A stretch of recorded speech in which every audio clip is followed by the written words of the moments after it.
दिवाली मिलन के बाद, भाई दूज के बाद अखबार के अंदर लगातार जो खबरें आ रही हैं कि कांग्रेस, राजस्थान की कांग्रेस सरकार में बाजार के अंदर बेटियों को, बहनों को बेचा जा रहा है।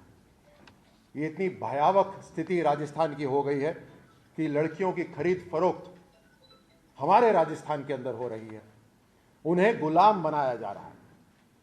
अब इस तरह की बातें हमने सिर्फ आईसिस और तालिबान के अंदर सुनी थी, लेकिन अब इतनी दूर जाने की जरूरत नहीं। ये राजस्थान के लिए और पूरे देश के लिए, खास तौर से ऐसा राष्ट्र जो दिवाली मनाता हो, दशहरा मनाता हो, भाई दूज मनाता हो, रक्षाबंधन मनाता हो, जिसके अंदर मुख्यमंत्री जब लोगों से बात करते हैं तो भाइयों और बहनों बोलते हैं, वहां पर बहनों को, बेटियों को गुलाम बनाया जा रहा है। और ये एक बार नहीं, ये लगातार पिछले 3 साल से इसकी खबरें अखबार के अंदर आ रही हैं। सेक्स स्लेव बनाया जा रहा है। मतलब किस तरह की बातें राजस्थान के अंदर हो रही हैं। भीलवाड़ा के अंदर लगातार 3 साल से खबरें आ रही हैं। दूसरे राज्यों के अंदर, विदेश के अंदर हमारी बहन बेटियों को बेचा जा रहा है और इसकी पूरी जानकारी प्रशासन के पास है, पुलिस के पास है। सरकार इससे पूरी तरह जागरूक है इस बात से, लेकिन फिर भी आपको ताज्जुब होगा कि एक भी एफआईआर नहीं लिखी गई है। सुनते हैं जब ये भी कि बंदी बनी हुई है, पुलिस दबाव में आ जाती है। किसके दबाव में आ जाती है? किसका शय मिला हुआ है? इस घिनौनी हरकत के लिए किसका शय मिला हुआ है? जहाजपुर, मंडलगढ़, वहां पर तो भीलवाड़ा की ये क्षेत्र है, वहां तो सुनते हैं राष्ट्रीय राजमार्ग के ऊपर ये सब हरकतें होती हैं। फेक आधार कार्ड बना दी गई। अगर पुलिस कहीं, कोई ईमानदार पुलिस वाला जब कोई एक्शन भी लेता है, किसी को पकड़ भी लेता है, तो फेक आधार कार्ड लेकर तुरंत आ जाते हैं अपने आप को मां बाप दिखाने के लिए। समाज के डर से वहां पर लोग चुप बैठे हुए। लेकिन प्रशासन क्यों चुप है? ये राजनीतिक नेता जो जिस सरकार चला रहे हैं, ये क्यों चुप है वहां पर? ये क्यों नहीं उसके ऊपर एक्शन लेते? गोदनामा हो जाता है, एक स्टैंप पेपर हो जाता है कि गोद दे दिया। ये किस तरह का गोदनामा हो रहा है? ये गैर कानूनी है पूरी तरह। इसके ऊपर पॉस्को एक्ट क्यों नहीं लग रहा? 8 साल से 18 साल की बेटियों को वहां पर बेचा जा रहा है। किसी ने अगर उधार ले लिया गलती से, उसके ऊपर जुर्माना लगाया जाता है जब वो पैसा वापस नहीं दे पाता। मतलब गरीबी की ये हद हम राजस्थान में देखने को मिल रही है। और उसके ऊपर एक गैर कानूनी संस्था वहां पर आती है और जुर्माना लगाती है। जुर्माना अगर पे नहीं कर पाया, वो पैसे दे नहीं पाया, तो एजेंट आ जाते हैं और एजेंट आकर ये पूरा का पूरा गोदनामा वहां पे स्टैंप पेपर पे करवाते हैं और लड़कियों को बेच दिया जाता है। आपको ताज्जुब होगा और हम सबको, एक साधारण इंसान को इस बात से शर्म आएगी कि छोटी लड़कियां जो 8 साल की है, जो उनको बेचा जाता है, 10 साल की लड़कियों को बेचा जाता है, तो उन्हें हार्मोन्स के इंजेक्शन लगाए जाते हैं ताकि वो जल्दी से बड़ी हो जाएं। मतलब जानवर हैं क्या यहां पर? जानवर की तरह पेश हो रहे हैं और सरकार चुप बैठी है। ऐसा नहीं कि उन्हें पता नहीं।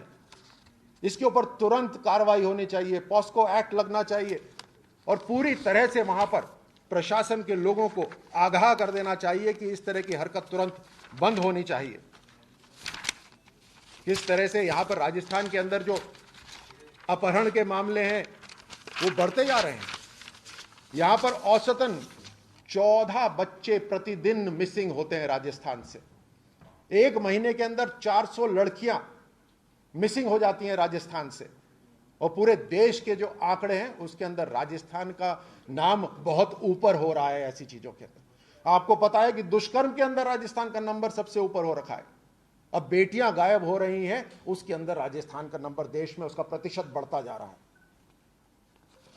इस तरह की जो हरकत हो रही है राजस्थान के अंदर, यह कतई बर्दाश्त नहीं हो सकती।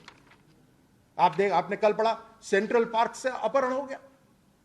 मतलब सेक्रेटेरिएट के सामने, मुख्यमंत्री के आवास के नजदीक से अपहरण हो जाता है। आए दिन ये घटनाएं हो रही हैं, चाहे डकैती हो, चाहे कनपटी पे बंदूक लगाकर मेहनत से कमाए हुए पैसे कोई लूट के ले जाता है, ये आए दिन हो रहा है। और मुख्यमंत्री जी का बयान क्या आता है? उनका बयान आता है कि उन्हें शर्म आ रही है। उन्हें शर्म आती है, केवल वो अस्पताल में जाते हैं, कहते हैं मुझे शर्म आ रही है कि किस तरह के हालात हैं, किस तरह की गंदगी है। वो कहते हैं कि सड़कें खराब हैं, मुझे शर्म आ रही है। जोधपुर की सड़कें टूटी हुई हैं तो कहते हैं मैं हवाई जहाज से आ गया, कुछ सड़कें खराब हैं, मुझे शर्म आ रही है। शिक्षा के लिए उन्हें शर्म आ रही है। मुझे ये बताइए कि ये लाचारी क्यों हो रही है मुख्यमंत्री की? जब राजनीतिक तोड़ मरोड़ की बात आती है तो शातिरता दिखाई देती है, लेकिन जब जनता के हित की बात होती है तो लाचारी दिखाई देती है। ये जनता के लिए लाचार और सत्ता हासिल करने के लिए षड्यंत्र, शातिरता, ये दिखावा है और कुछ नहीं है। मैं आप सबको बतलाना चाहता हूं, क्योंकि इच्छा नहीं है, राजनीतिक इच्छा नहीं है। जिसके पास पुलिस हो, राजस्थान की पुलिस जिसके पास हो, वो लाचार क्यों हो रहा है? हमारी बहन बेटियां क्यों वहां पर नीलाम हो रही हैं? लगातार लोगों का अपहरण हो रहा है। अब जब स्वास्थ्य की बात करें तो आयुष्मान भारत जैसी योजना को राजस्थान के अंदर लागू नहीं होने दिया। इन्होंने अपनी चिरंजीवी योजना खुद ही की चला दी। आप इनकी जो वेबसाइट है उसके पर जाकर देखिए, चिरंजीवी योजना के अंदर कितने अस्पताल हैं जो चिरंजीवी योजना के साथ जुड़े हुए हैं, कितने मरीज हैं जिन्होंने चिरंजीवी योजना का लाभ उठाया है। गिनती के लोग होंगे और गिनती के अस्पताल हैं। कोई जुड़ना नहीं चाहता चिरंजीवी योजना के, लेकिन अपना नाम ऊपर रखने के लिए कि प्रधानमंत्री मोदी जी का नाम नहीं आ जाए, इसलिए पूरी राजस्थान की जनता को इन्होंने धकेल दिया बिना उपचार के लिए। जब ये खुद कह रहे हैं कि इन्हें शर्म आ रही है अस्पतालों से, तो उसके ऊपर इलाज कौन करेगा? उसके ऊपर कार्रवाई कौन करेगा? राइट टू हेल्थ विधेयक, इन्होंने कहा हम राइट टू हेल्थ विधेयक लेकर आना चाहते हैं, तो फिर किसके दबाव में वो छूट गया? क्यों उन्होंने सेलेक्ट कमेटी को दे दिया? उसके ऊपर कार्रवाई क्यों नहीं हुई? मेडिकल टीचर्स हो, पैरामेडिकल फैकल्टी हो, वैकेंसीज पड़ी हुई हैं, खाली पद पड़े हुए हैं, उनको भरा नहीं जा रहा।